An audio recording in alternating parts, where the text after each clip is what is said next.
প্রতিদিন সূর্য ওঠার পর থেকেই বগুড়া শহরে বিভিন্ন এলাকা থেকে ক্রেতারা ভিড় জমান অন্যতম সবজির মোকাম রাজাবাজারে।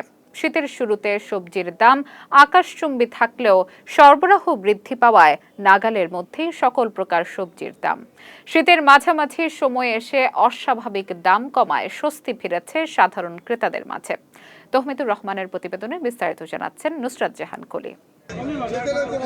আমদানি বাড়ার ফলে জেলার বাজারে কমতে শুরু করেছে সব ধরনের শীতকালীন সবজির দাম। এক সপ্তাহের ব্যবধানে প্রায় সব রকমের সবজির দাম অর্ধেকে নেমে এসেছে। কৃষকরা বলছেন, এখন দাম কম থাকলেও আগাম জাতের সবজিতে এবার ভালো লাভ হয়েছে, লোকসানের কোনো আশঙ্কা নেই। তো সপ্তাহ থেকে অনেকটাই দাম কমছে।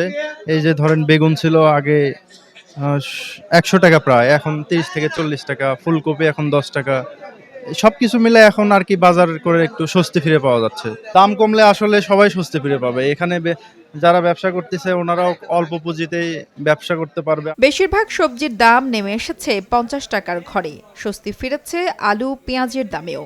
ব্যবসায়ীরা বলছেন, কৃষকদের জমি থেকে সবজি এনে বিক্রি করায় কম দামে পাওয়া যাচ্ছে সবজি, বিক্রিও হচ্ছে বেশি। কাঁচামালের আমদানিটা একটু বেশি হয়ে গেছে, এই জন্য সব মালের দাম কমে গেছে। এই যে কপি এখন আপনি 10 টাকা 12 টাকা পিস, একটু সস্তা বাজারটা একটু আমদানি কাঁচামাল আমদানি হচ্ছে, দাম কমে গেছে একটু। সবকিছুর দামই কমছে, পেঁয়াজের দাম কমছে, ফুলকপির দাম কমছে।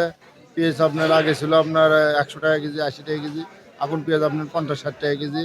আলু ৭০ টাকা ছিল, এখন ৫০ টাকা কেজি। ফুলকপি ছিল আপনার ৪০-৫০ টাকা কেজি, এখন শুধুমাত্র ১০ টাকা কেজি। পাতাকপি সব সবজির দামে আমদানি হওয়ার কারণে সব সবজির দামই কম আর কি। উত্তরাঞ্চলের মধ্যে বগুড়া সবজি উৎপাদনের অন্যতম এলাকা। এই হিসেবে বগুড়াকে উত্তরাঞ্চলের সবজির ভান্ডার বলা হয়। জেলায় উৎপাদিত সবজির চাহিদা মিটিয়ে যাচ্ছে দেশের বিভিন্ন প্রান্তে। এবার জেলায় নভেম্বরে বৃষ্টি হওয়ায় শীতের আগাম সবজি চাষ হয়েছে দেরিতে। তবে আবহাওয়া ভালো থাকায় ফলনও হয়েছে বেশি।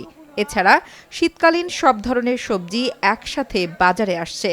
এ কারণে দাম কমা শুরু হয়েছে, ফলে সাধারণ ক্রেতাদের মাঝে ফিরে এসেছে স্বস্তি। নুসরাত জাহান কলি, কালের কণ্ঠ।